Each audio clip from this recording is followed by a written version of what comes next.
ऐसे लोगों को पकड़ के ना फौरन उसी टाइम पे इनको सज़ा देनी चाहिए। गाड़ी वालों को ये भी ख्याल रखना चाहिए कि रोड पे दूसरे जो फिरने वाले हैं वो भी इंसान ही हैं, उसी तरह जिस तरह वो सब इंसान हैंगे और उनके भी रोड पे वही राइट्स है जिस तरह गाड़ी वालों के राइट्स है। मैं इतना कहना चाहूँगा कि जो बाइक राइडर हैं वो भी इंसान हैं और जो बड़ी गाड़ी वाले हैं वो ऐसे समझते हैं कि बस उनका राज है, बस सड़क उनकी है या उनके बाप की सड़क है।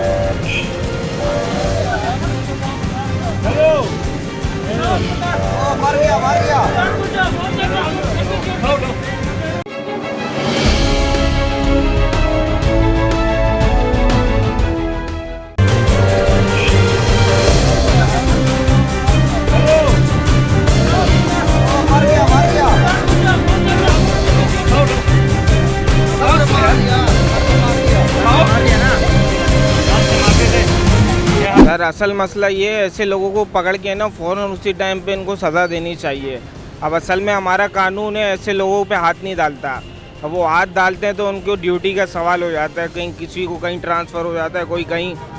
तो ऐसे लोगों के लिए हमारा ये आवाम उनको वहीं उसी वक्त पकड़े और हाथों हाथ सही से उनको अपना सबक सिखाए, इसका यही हाल है। ये जो कल एक्सीडेंट हुआ है डिफेंस के अंदर और उसमें जो है ये बंदे को जो है यहाँ पे कार वाले ने जो हिट किया है, ये बहुत ही गलत काम किया है। एक तो गलत बंदे ने हिटिंग करी है, दूसरा फिर ये कि बाइक वाले के सर पे डंडा मार के उसको जो है एक्सपायर कर दिया है गालबन। और ये जो है मैं कहता हूँ कि गाड़ी वालों को ये भी ख्याल रखना चाहिए कि रोड पे दूसरे जो फिरने वाले हैं वो भी इंसान ही हैं, उसी तरह जिस तरह वो सब इंसान हैंगे और उनके भी रोड पे वही राइट्स है जिस तरह गाड़ी वालों के राइट्स है।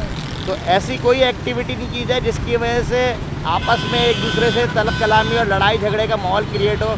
वैसे ही हमारे मुल्क में लूट मार और चोरी और कत्ल गारत छोटी छोटी बातों पे हो जा रहा है। अगर हम इन सब चीज़ों को खुद कंट्रोल नहीं करेंगे तो उससे ये होगा कि माशरे में अफरा तफरी फैलेगी, बेचैनी फैलेगी और लोगों में बेयकीनी होगी और छोटी छोटी बातों पे अदम बर्दाश्त पैदा होगी। मैं इतना कहना चाहूँगा कि जो बाइक राइडर हैं वो भी इंसान हैं और जो बड़ी गाड़ी वाले हैं वो ऐसे समझते हैं कि बस उनका राज है, बस सड़क उनकी है या उनके बाप की सड़क है। ऐसा कुछ भी नहीं होना चाहिए। जो बाइक राइडर हैं वो भी इंसानों की तरह सफ़र कर रहे हैं। बाइक राइडर भी जो हैं गरीब इंसान है तो वो उसका ये नहीं फ़ायदा उठाएं कि बस ये गरीब है और डंडे मारे। जो कल हादसा हुआ है आप लोगों के सबके सामने है। बाइक लोगों के भी अपने हुकूक होने चाहिए। बाइक वाले भी रोड पे निकलते हैं, वो भी इंसान हैं। ये नहीं कि जानवरों की तरह आप गाड़ी में बैठे हैं तो कुचलते हुए चले जाएं उनको। ज़िंदगी उनकी भी, उनके भी घर वाले हैं, सबके अपने अपने हुकूक होने चाहिए और सबको लाजमी मैं ये बात कहूँगा कि बाइक वाले भी लाजमी से सेफ्टी के लिए अपना हेलमेट ज़रूर इस्तेमाल करें। अस्सलाम वालेकुम, मेरा नाम मोहम्मद इरफान है। सर मैं सब कराची वालों से, पाकिस्तान वालों से ये कहना चाहता हूँ कि जितने भी बाइक ड्राइवर है, जितने भी बाइक राइडर है, फूड पांडा है, चीता है या कोई भी डिलीवरी वगैरह का काम कर रहा है, वो भी उस रोड पे उतना ही हक रखता है जितना लैंड क्लोजर वाले, करोला वाले और गाड़ियों वाले रखते हैं। ऐसा नहीं है कि बाइक वाले उनकी फैमिली नहीं है, वो लावारिस है, वो मेहनत करते हैं अपने रोज़ी के लिए। लॉकडाउन में बहुत मुश्किल से सब नौकरी छुटी हुई है, बहुत मजबूरी से ये लॉकडाउन में इन्होंने डिलीवरी का काम शुरू किया है। तो लिहाजा जितने भी पाकिस्तानी अवाम से उनसे दरख्वास्त है कि वो भी इंसान है, वो भी अपने घर के मेहनत के लिए निकलते हैं, तो लिहाजा आप लोग अच्छे से रोडों पे चले, सबसे अच्छे से बातचीत करें। जैसे कि ऐसा ना हो कि हॉर्न बजा दे तो पीछे से गालियाँ पड़ जाए।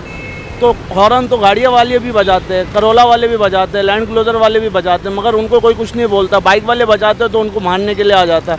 तो ये इंसाफ नहीं है, इंसानियत नहीं है। लिहाजा आप लोग थोड़ा कोशिश करें कि पाकिस्तान है, मुसलमानों का मुल्क है, तो मुसलमान एक दूसरे का भाई है, तो आप लोग अच्छे से रहें।